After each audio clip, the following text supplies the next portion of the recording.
Assalamualaikum warahmatullahi wabarakatuh. Apa kabar Anda, pemirsa TVRI Sulawesi Tengah? Senang sekali saya Fikri Muhammad Nur bisa kembali hadir dan menyapa Anda dalam program Bilang Bicara Langsung. Dan hari ini program Bilang akan membahas satu persoalan atau satu isu yang begitu menarik di tengah masyarakat seputar pesawat udara tanpa awak atau PUTA, atau biasa juga kita kenal sebagai Unmanned Aerial Vehicle, dan juga mungkin kita mengetahui salah satu jenisnya adalah drone. Kita akan membahas seputar seperti apa aturan pengoperasian benda ini, kemudian apa rambu-rambu yang perlu dipatuhi, karena ini juga berhubungan dengan keselamatan lalu lintas udara seperti itu. Dan kita akan membahas hal ini bersama dengan 3 orang narasumber saya yang telah hadir di Studio 2 TVRI Sulawesi Tengah. Ada Pak Indra Suteja Dwi Wangsa, Ketua Asosiasi Pilot Drone Indonesia Regional Sulawesi Tengah. Kemudian ada Mas Reza, Sekretaris Asosiasi Pilot Drone Indonesia Regional Sulawesi Tengah. Dan juga Mas Krisna Leonard Papilaya, seorang Air Traffic Controller Bandar Udara Mutiara Sis Al Jufri Palu. Terima kasih Bapak-Bapak dan juga Mas sudah hadir hari ini bersama saya di Studio 2 TVRI Sulawesi Tengah. Apa kabar hari ini?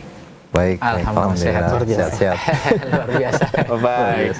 Iya, dan pemirsa, kita akan langsung saja membahas seputar aturan pengoperasian pesawat udara tanpa awak atau PUTA. Mungkin kita akan sama-sama sepakat dulu ya Bapak-Bapak ya. Kita akan menyebutnya ini sebagai PUTA gitu ya, pesawat udara tanpa awak. Saya pertama ke Mas Leo dulu dari Air Traffic Controller Bandara Sis Al Jufri Palu gitu.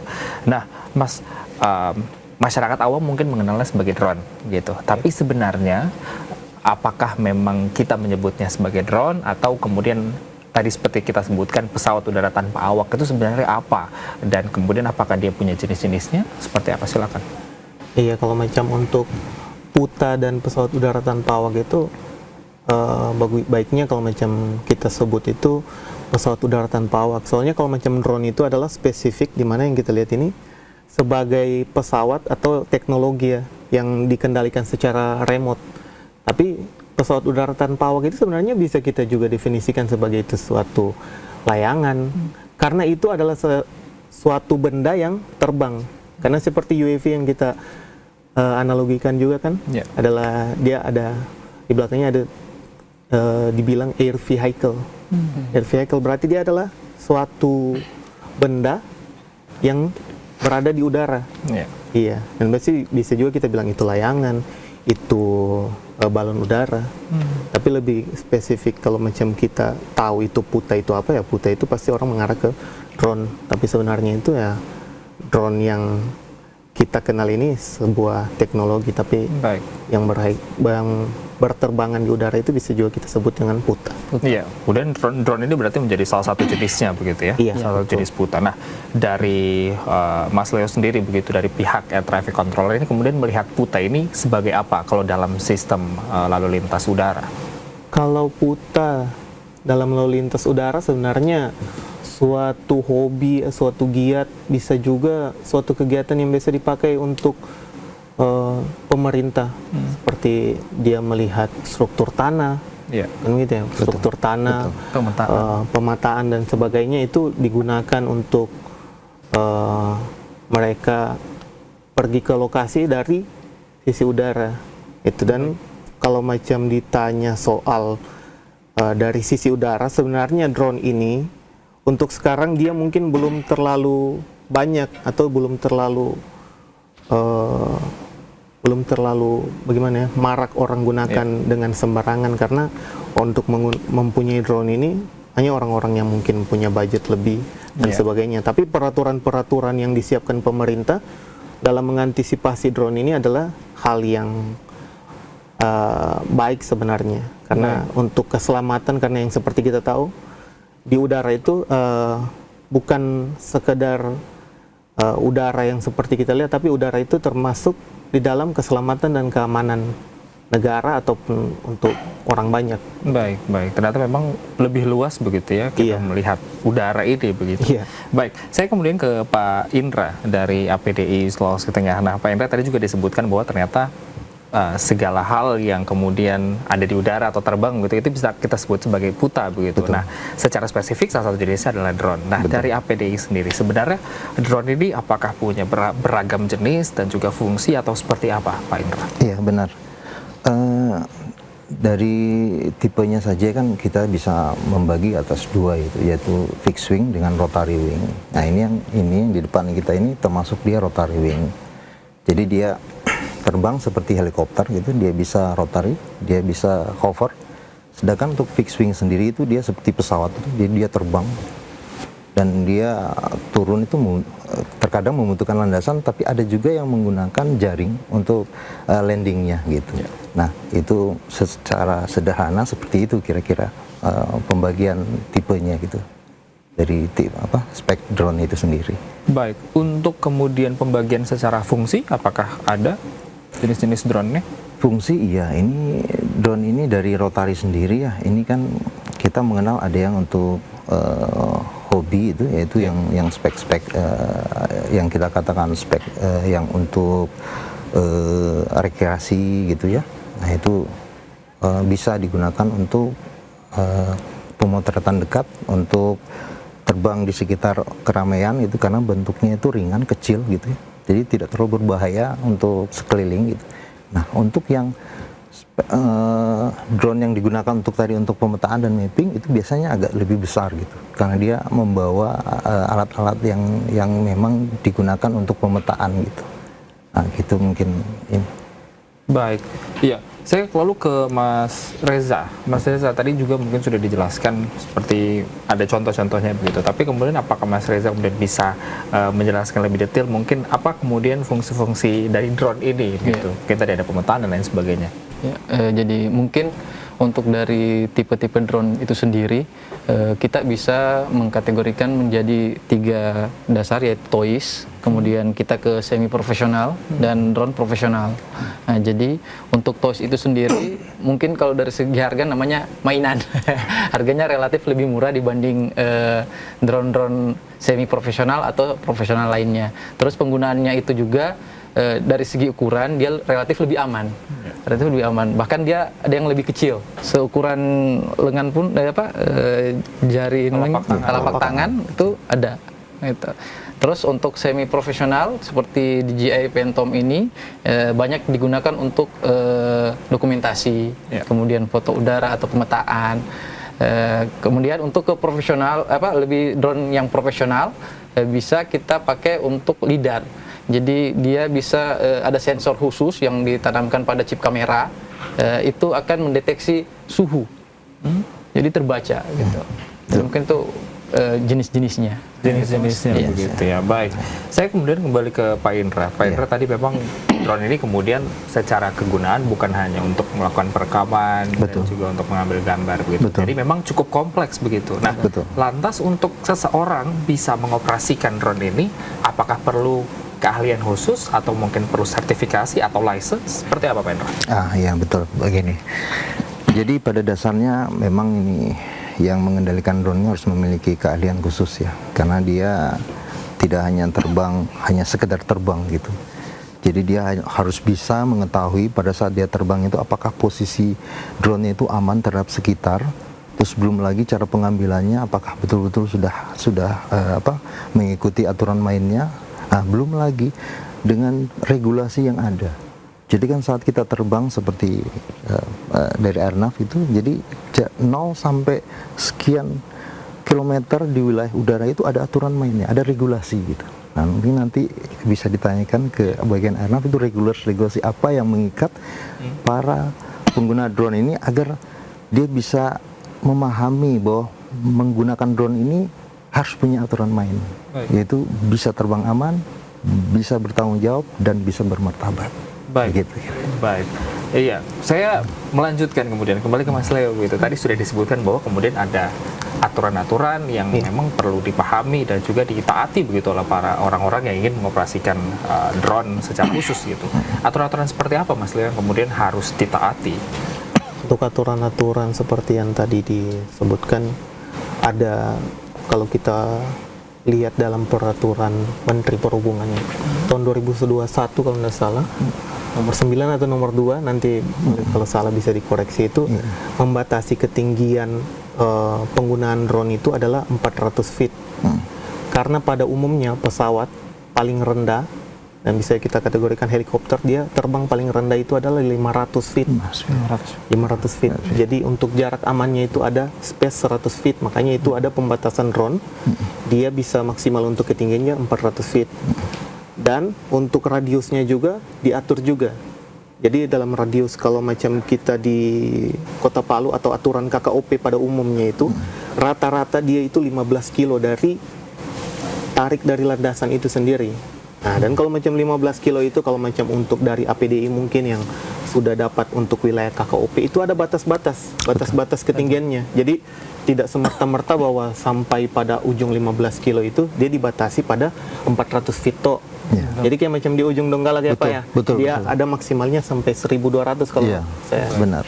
Iya, jadi kayak macam itu adalah jarak-jarak aman yang diatur atau regulasi yang diatur untuk meminimalisir adanya penggunaan dari pengguna drone yang tidak bersertifikat atau yang tidak mengetahui tentang bagaimana peraturan untuk menerbangkan drone. Karena dalam penerbangan drone itu dia masuk KKOP bisa kita bilang adalah kawasan keselamatan operasi penerbangan. Makanya tadi saya bilang dibatasi karena kemungkinan atau biasanya untuk dalam keseharian dalam dunia penerbangan pasti ada penerbangan yang melintasi daerah-daerah situ, sehingga untuk APDI ini saya apresiasi sekali, selalu giat untuk koordinasi sama kita untuk penerbangan drone-nya dan sebagainya, untuk mereka tidak mementingkan keselamatan mereka sendiri, hobinya mereka sendiri, tapi keselamatan untuk halayak banyak orang di dalam menggunakan ruang udara ini. Baik, saya kemudian kembali ke Mas Reza dari APDI begitu. Nah, Mas Reza, untuk sertifikasinya sendiri ini kemudian seperti apa? Apakah sejauh ini punya penggolongannya atau punya satu sertifikasi yang sama begitu? Seperti apa? Kalau untuk di APDI sendiri, sertifikasi kami itu masih satu sertifikasi untuk semua jenis drone. Artinya kami masih diklasifikasikan kelas basic. Jadi dalam prosesnya nanti kami sementara untuk APDI pusat sementara mengolah atau mungkin akan diadakan sertifikasi yang lebih spesifik. Tapi untuk sekarang masih kelas basic, kelas basic. Nah, masih satu sertifikasi. Masih satu sertifikasi. Ya, kemudian bisa mengoperasikan semua jenis drone gitu. Baik. Saya kemudian masih ke Mas Reza, tadi menyambung dari perkataan Mas Leo bahwa untuk kawasan keselamatan operasional pesawat gitu ya, penerbangan untuk jarak 15 kilo dari landasan gitu. Tapi kemudian untuk ketinggiannya itu secara gradual gitu, bisa kemudian meningkat. Itu seperti apa, Mas Reza? Jadi untuk drone itu sendiri ada beberapa tipe atau jenis drone seperti DJI. Jadi mereka sudah melakukan dari segi teknologinya itu sudah melakukan lock. Jadi ketika seorang pilot melakukan penerbangan, dia dibatasi ketinggian. Atau selain itu, begitu proses dilakukan penerbangan, itu akan dilakukan verifikasi data melalui nomor HP yang akan dilaporkan ke Airnav itu sendiri. Jadi oleh karena itu kami selalu berupaya untuk berkoordinasi kepada pihak Airnav bahwa kami akan melakukan penerbangan. Nah gitu, mungkin seperti itu, Mas.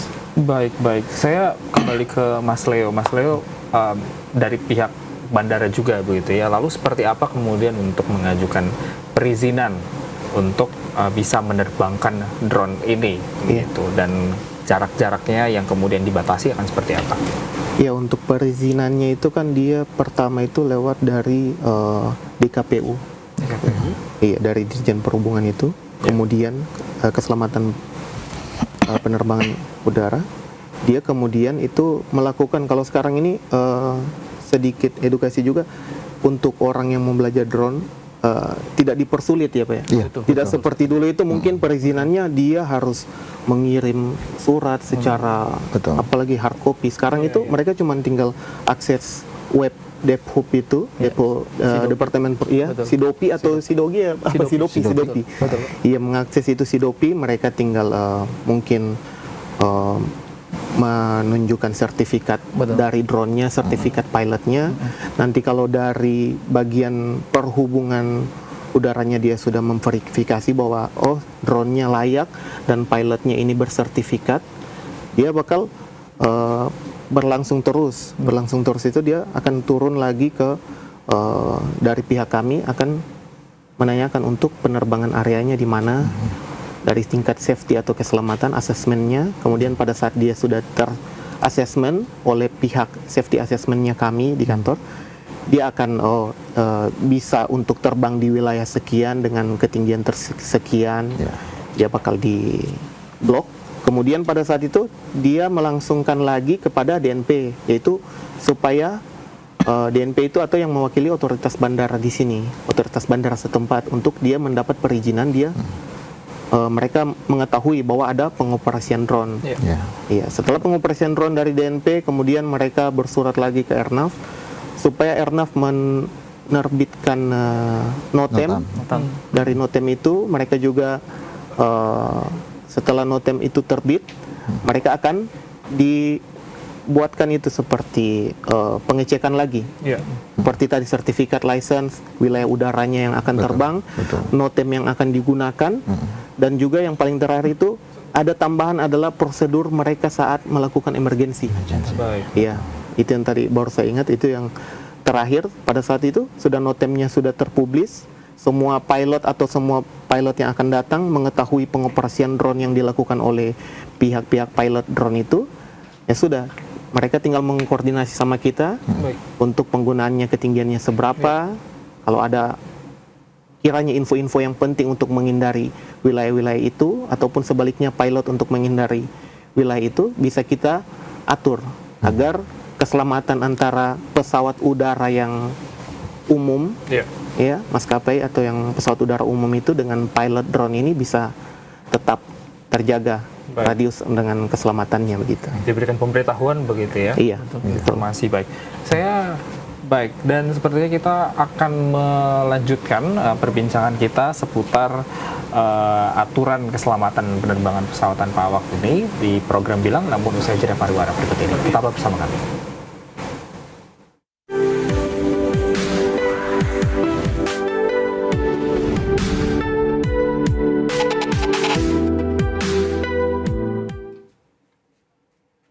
Pemirsa, terima kasih Anda masih bersama kami dalam program Bilang Bicara Langsung, dan hari ini kita membahas seputar aturan penerbangan keselamatan pesawat udara tanpa awak atau PUTA, dan salah satu jenisnya adalah drone yang kita kenal sehari-hari.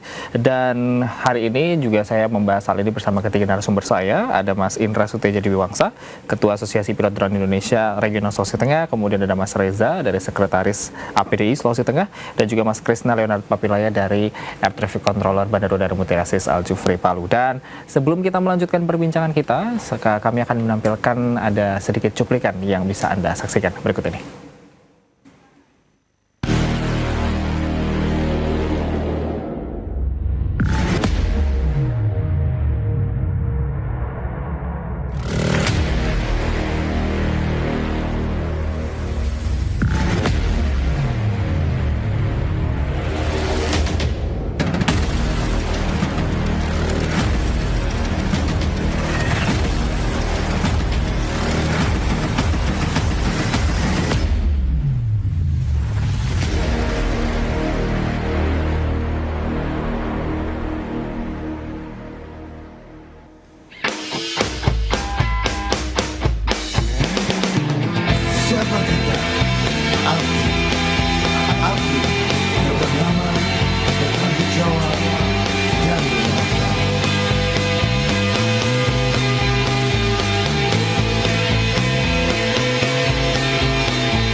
Perlu kita perdebatkan kita lahir di mana, karena darah kita masih satu tujuan, gagal menerbangkan bukan karena wahana, tapi sudah menjadi tanggung jawab. Pastikanlah kita semua pahami wahananya. Pastikanlah kita semua taati aturannya. Jadikan Biarlah kita semua mampu mengendalikannya. Tanggung jawab kita terbang aman. Iya, dan pemirsa tadi kita sudah saksikan bersama salah satu video dari rekan-rekan di Asosiasi Pilot Drone Indonesia Regional Sulawesi Tengah. Ini merupakan salah satu kegiatan gitu yang dilakukan. Iya, dan sepertinya kita masih punya video selanjutnya yang akan kita putar. Mari kita saksikan.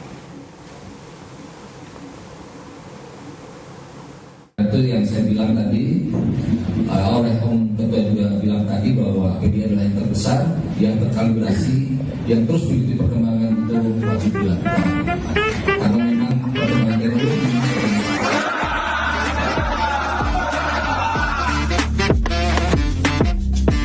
bisa jadi di mana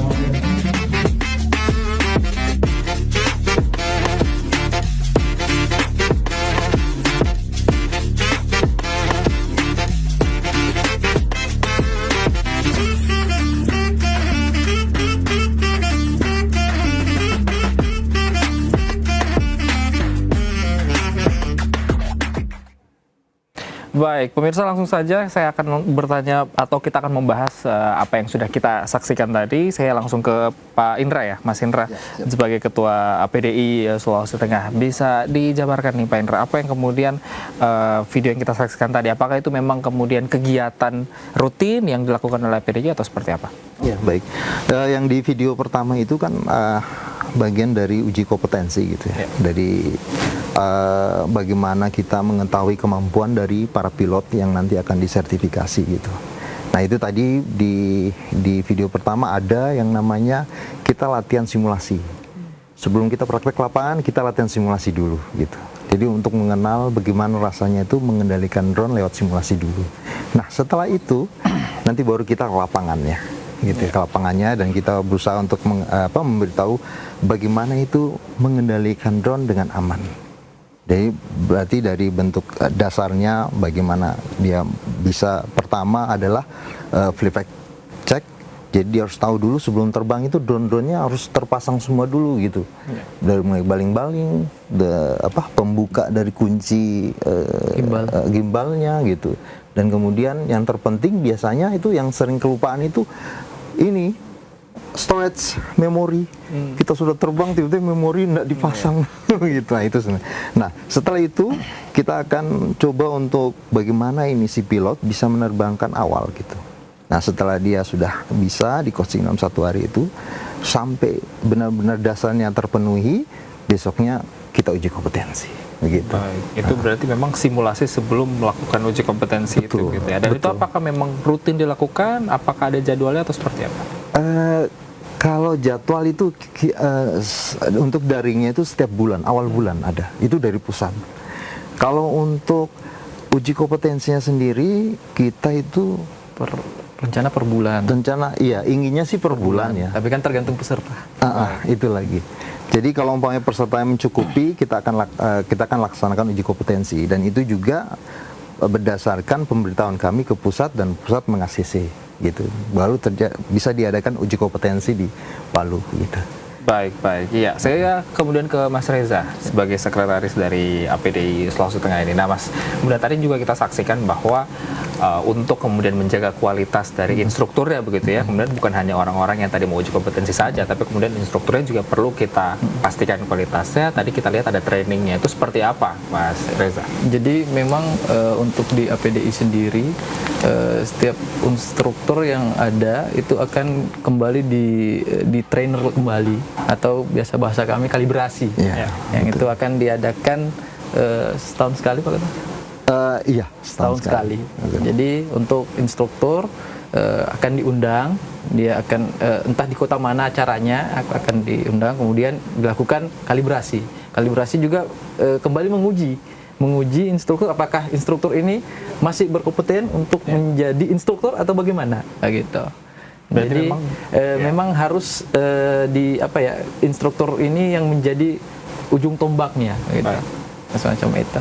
Baik, baik. Mas Reza, mungkin saya agak sedikit di luar dari pembahasan video tadi begitu ya. Tadi itu Mas Leo juga sempat menyinggung soal ada satu hal yang juga penting untuk diketahui sebelum perizinan drone adalah bagaimana saat menghadapi situasi darurat atau kondisi emergensi begitu. Nah, dari APDI sendiri atau mungkin dari instrukturnya itu seperti apa para pengoperasi atau penerbang drone ini menghadapi situasi darurat yang seperti apa sebenarnya? Jadi macam-macam situasi darurat yang mungkin bisa terjadi di lapangan. Mungkin misalnya ada hewan atau elang mungkin. Itu kita harus bisa mengetahui kondisi obstacle atau pohon-pohon atau mungkin kabel-kabel yang melintang di sekitar. Jadi memang itu kita tidak asal serta-merta untuk langsung menurunkan atau bagaimana. Jadi kita punya teknik-teknik tersendiri yang akan kita bahas di materi-materi pada saat Zoom. Jadi disitulah ilmunya nanti, gitu. Baik. Mungkin ditambahkan Pak Ketua? Iya. Oh iya betul. Untuk yang video kedua itu ya, itu dihadiri oleh seluruh instruktur dari seluruh Indonesia. Baik. Gitu. Jadi semua instruktur yang baru maupun yang lama akan dikalibrasi ulang. Apakah mereka betul-betul masih kompeten atau tidak? Kalau tidak, berarti dia akan dikalibrasi terus sampai kompeten. Kenapa?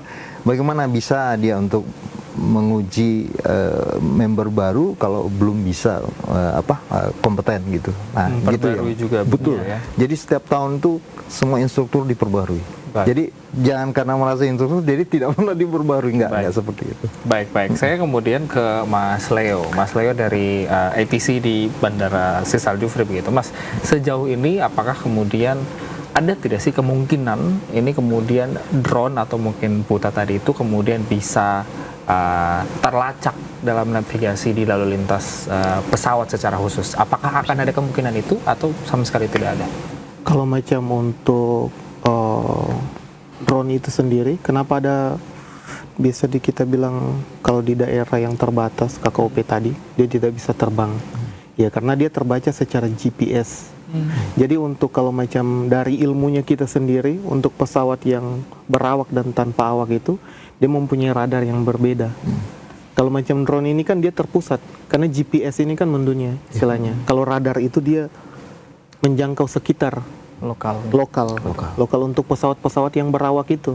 Jadi untuk makanya itu kenapa kita selalu tekankan butuhnya koordinasi karena tidak ada ini keseimbangan dan juga license atau sertifikat antara pilot tanpa awak dan pilot yang berpendidikan untuk menerbangkan pesawat besar itu adalah sesuatu yang beda. Iya. Berarti memang ini benar-benar untuk menghindari adanya oknum-oknum yang nakal begitu ya. Iya, yang betul. kemudian di luar koordinasi, kemudian bisa membahayakan lalu lintas penerbangan begitu. Betul. Baik. Iya, dan kemudian saya mungkin akan kembali ke Pak Indra. Pak Indra, kita bahas soal sertifikasi begitu ya. Nah, apakah kemudian ada persyaratan khusus yang kemudian diperlukan seseorang untuk bisa mengikuti sertifikasi menjadi seorang pilot drone atau pilot drone ini? Iya, baik. Tentu yang pertama adalah cukup usia ya, berarti ada KTP gitu. Itu yang pertama. Yang kedua, kebutuhan. Biasanya nih yang ngikut ini yang terlihat itu sampai sekarang minimal itu masih yang sebatas anak kuliahan. Kalau untuk SMA kami belum pernah lihat gitu. Ada yang ikut kan karena juga belum cukup ya. Dan yang kedua tentu harus bisa menyelesaikan administrasi dan mengikuti daring gitu. Jadi ini mengikuti sertifikasi ini kita memiliki 5 hari, 3 hari itu untuk daring, 2 hari itu untuk praktek lapangannya. Nah itu harus terpenuhi. Nah, itu bagian dari syarat dari tadi itu sertifikasi. Begitu. Baik. Kita tahan dulu perbincangan kita yang luar biasa menarik ini ya seputar aturan keselamatan penerbangan drone. Dan pemirsa, kita akan kembali lagi namun usai jeda pariwara berikut ini. Tetaplah bersama kami dalam program Bilang.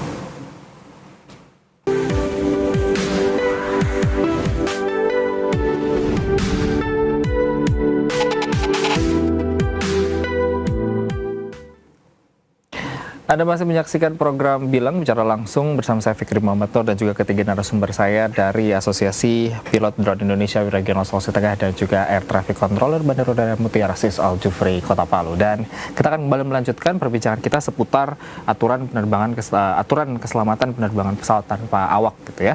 Baik, saya kembali ke Mas Indra. Mas Indra, ini kita melihat bahwa drone juga ada salah satu hal yang kemudian dilakukan adalah perekaman, kemudian pengambilan gambar dan lain sebagainya. Nah, apakah kemudian ada aturan atau mungkin ada semacam kode etik begitu dari antara para pilot drone ini yang mengatur soal privasi begitu? Karena kan masyarakat tidak tahu nih ketika misalnya mereka diambil gambar atau direkam itu seperti apa.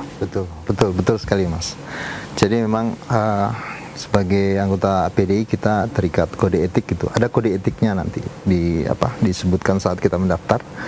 Nah, itu di lapangan saat kita pengambilan gambar, satu kode etik yang harus kita jaga itu privasi seseorang, privasi sesuatu tempat terlarang yang sebelum kita terbang itu kita akan lihat dulu apakah kita, seperti contoh aja kita terbang di daerah Fatulemo. Sebenarnya di situ kan ada rujak. Karena kita tahu itu area sebenarnya rujak ini masuk area yang sebenarnya tidak boleh sembarangan terambil gitu. Karena kita mengerti, jadi kita selalu ngambilnya arah videonya tidak ke arah situ. Kemarin juga itu pengambilan untuk jalan santai yang di Gubernur, itu kan pengambilannya kan sepanjang Samratulangi itu kan ada sebelah kanan itu kan ada korem ya. Nah, itu pengambilan tidak ke arah korem, diarahkan ke ini aja gitu, ke arah jalan. Iya. Nah, gitu. Nah, Mas Indra, tadi kemudian ada yang menarik.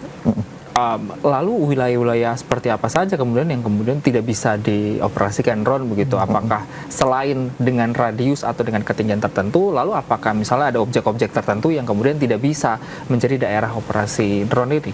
Iya, betul.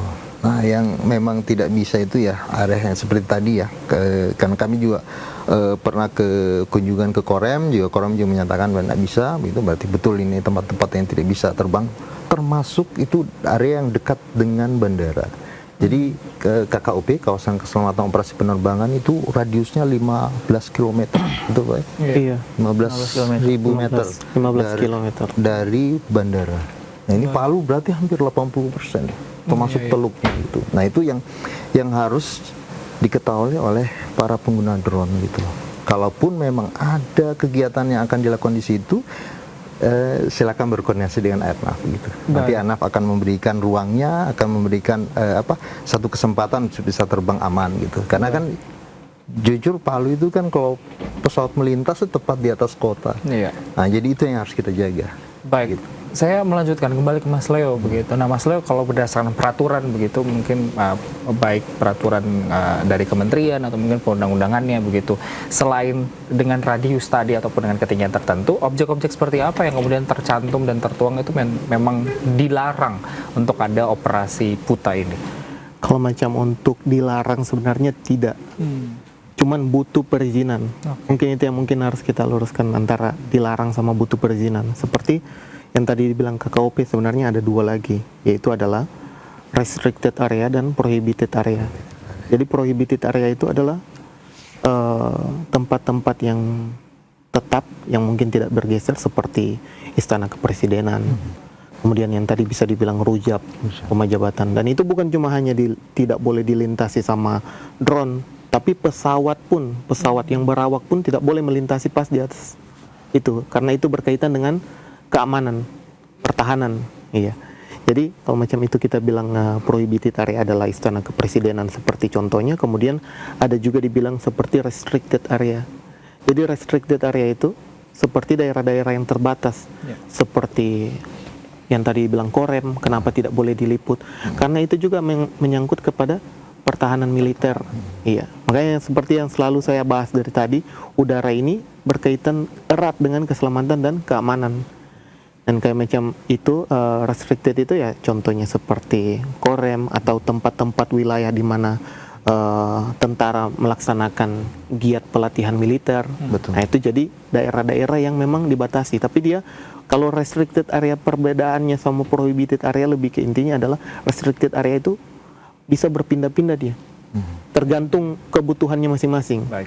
Iya, jadi seperti ada acara di sini Iya. yang banyak masyarakatnya. Oh, jadi dilarang untuk melintasi di atas karena itu kan membahayakan untuk keselamatan.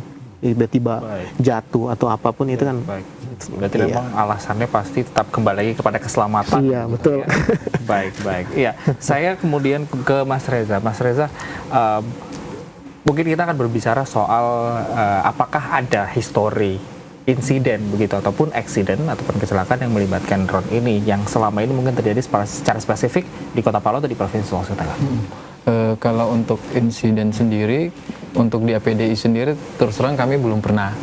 Tapi lebih ke pribadi seseorang. Contohnya saya lah. Artinya untuk insiden terus terang saya pernah mengalami crash pada saat saya menerbangkan, pada waktu itu belum masuk di APDI. Pada saat menerbangkan saya nggak lihat obstacle, kemudian drone-nya nyangkut di kabel listrik, nyangkut jatuh. Alhamdulillah tidak ada korban jiwa, korbannya cuma drone, dan itu membuat saya shock. Jadi dari kejadian tersebut maka saya berinisiatif bahwa ini berbahaya. Ini bukan sekedar terbang, sekedar ingin ambil dokumentasi atau apalah, atau istilahnya ngejob drone. Tapi ini ada unsur high risk. Jadi ada jiwa atau yang bisa terancam apabila terjadi crash. Nah, itu makanya kami untuk di APDI terus terang selalu ingin mengajak kepada teman-teman di luar sana agar ayo mari join ke kami akan istilahnya melakukan mentoring atau sertifikasi agar teman-teman mengetahui bahwa ini bukan sekedar terbang gitu. Ini ada high risk yang berisiko. Baik, berarti memang bukan hanya sekadar hobi, tapi hobi yang aman begitu. Betul, ya. betul. Baik. Saya kembali ke Mas Leo dulu. Mas Leo tadi juga, ini mungkin sebagai informasi juga kepada masyarakat, seperti apa kalau misalnya kita ingin mengajukan perizinan ini untuk mengoperasikan drone atau menerbangkan drone di wilayah-wilayah tertentu, bisa mungkin mendapatkan informasi kemana atau harus mengajukan kemana gitu. Iya. Untuk perizinan tadi yang sudah saya jelaskan untuk mungkin tahap-tahap informasinya, tapi mungkin untuk orang awam atau mungkin yang mungkin mau menerbangkan drone, biasa kalau macam ada banyak biasa dari unit pertanahan, pernah itu untuk koordinasi bagaimana mereka bingung, kita dengan senang hati kita bimbing karena kita apresiasi atau respect juga karena mereka tidak mementingkan keselamatannya mereka sendiri, seperti APDI juga.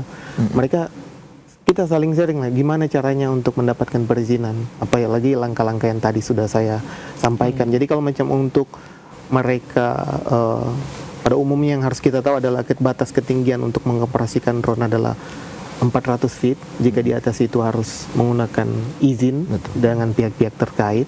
Jadi ya bisa dikoordinasikan saja kepada langsung ke bandara atau langsung ke Airnav atau mungkin juga dari APDI selaku apalagi organisasi yang memang sangat menyoroti ini untuk apalagi penerbangan drone ini sebagai suatu hobi yang sekiranya bisa aman untuk khalayak luas, bukan untuk sekedar hobi, tapi seperti Mas Reza bilang tadi, hobi ini juga beresiko karena bukan keselamatannya kita sendiri atau hobinya kita sendiri, tapi untuk keselamatan orang banyak. Gitu. Baik. Saya terakhir ke Pak Indra. Pak Indra, tadi juga disebutkan apakah kemudian masyarakat bisa menghubungi dari APDI juga, misalnya ingin kemudian mengajukan perizinan drone atau mungkin apakah bisa dibantu untuk koordinasi atau seperti apa? Oh iya, baik. Iya.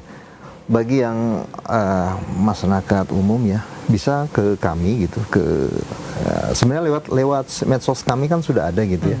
Nah, biasa juga kami situ langsung memberikan tanggapan-tanggapan. Seperti contoh mungkin saya ingin jadi member, oh ya gitu. Terus bagaimana caranya saya bisa terbang ini atau bersertifikat. Nah, di situ nanti rekan-rekan dari pengurus yang mengurusi untuk medsos akan memberikan tanggapan-tanggapan yang kira-kira nanti bisa mengedukasi masyarakat umum itu supaya tahu bahwa penggunaan drone itu haruslah memang digunakan dengan aman gitu. Baik. Tidak hanya sekedar hobi dan rekreasi, tapi juga ada hal-hal regulasi yang perlu kita ketahui gitu. Baik, berarti untuk medsosnya ada di mana saja? Ada di Facebook, IG gitu, Instagram, Instagram, YouTube juga ada ya. YouTube. Nah, gitu. di APDI atau APDI Betul, Sulawesi APDI Sultan. Sultan. Baik, baik. Iya, mungkin yang terakhir saya mau pernyataan penutup dari masing-masing, dari Mas Indra. Saya ke Mas Reza dulu. Singkat saja, Mas Reza. Jadi untuk dari kami sendiri APDI, artinya saya mencoba ini bahwa untuk drone itu sendiri adalah alat yang bisa kita gunakan untuk pekerjaan atau secara profesionalitas, tapi memiliki tingkat atau resiko yang tinggi. Jadi oleh karena itu ada hal-hal yang harus kita pahami, harus kita garis bawahi mengenai bukan hanya perizinannya, jadi kita lebih ke regulasinya. Gitu. Jadi harapan kami untuk teman-teman yang mungkin sekarang pandangannya bahwa drone itu terbang aja langsung asal terbang itu sama sekali berbeda. Perlu ada Sama perubahan sekali, betul, pandangan betul. begitu Pandangan ya. udah berubah sekali. Baik, baik. Terima kasih Mas Reza. Terima Mas Leo, silakan. Kalau dari saya mungkin mengclearkan lagi bahwa drone ini bukan sesuatu yang dari yang kita bahas adalah sesuatu yang menakutkan ya. Iya. Mungkin itu yang mungkin bisa disimpulkan masyarakat, bukan sesuatu yang menakutkan, tapi ada aturan-aturan yang harus dilewati. Seperti ada kayak macam saya ambil kutipan, 2 kutipan dari senior saya. Dia bilang pesawat itu dia bisa terbang dan landing sesukanya dia. Bisa. Tanpa kita yang mengatur sebagai air traffic controller bisa. Tapi keselamatan tidak akan menjamin dia. Betul. Betul. Dan udara ini sangat ada juga satu kutipan bilang sky is fast but there is no room for error. Karena pada saat sesuatu yang jatuh dari langit tidak ada waktu untuk menyelamatkannya. Baik, karena Itu saya. semuanya pasti demi keselamatan Iya, bersama betul. begitu ya Mas Leo. Baik, terima kasih. Terakhir Mas Indra, singkat saja. Singkat saja. Iya. Iya, saya ajak para pengguna drone yang ada di Sulawesi Tengah untuk menggunakan secara bijak ruang udara yang ada di wilayah udara Sulawesi Tengah gitu. Sehingga kita bisa menciptakan rasa aman dan kemudian ada rasa bertanggung jawab dan kemudian bisa bermartabat sebagai seorang pilot. Terima kasih. Luar biasa, menciptakan rasa aman dan tanggung jawab begitu pastinya ya. Siap. Baik, terima kasih Mas Indra Suteja Dwi Wangsa, Ketua APDI Regional Sulawesi Tengah, Mas Reza, Sekretaris APDI Sulawesi Tengah, dan juga Mas Krisna Leonard Papilaya, Air Traffic Controller Bandara Mutiara Sis Jogja Kota Palu. Terima kasih sudah hadir hari ini. Terima kasih. Baik, dan pemirsa tidak lupa juga kami mengucapkan terima kasih bagi Anda yang telah menyaksikan hari ini dalam program Bilang Bicara Langsung seputar aturan penerbangan pesawat udara tanpa awak atau PUTA, dan penting sekali untuk kita bersama mengetahui bahwa semuanya demi keselamatan kita bersama. Semuanya diatur oleh regulasi karena kita pasti menginginkan yang namanya keselamatan bersama. Saya Fikri Muhammad Nur, pamit undur diri. Terima kasih. Wassalamualaikum warahmatullahi wabarakatuh dan sampai jumpa.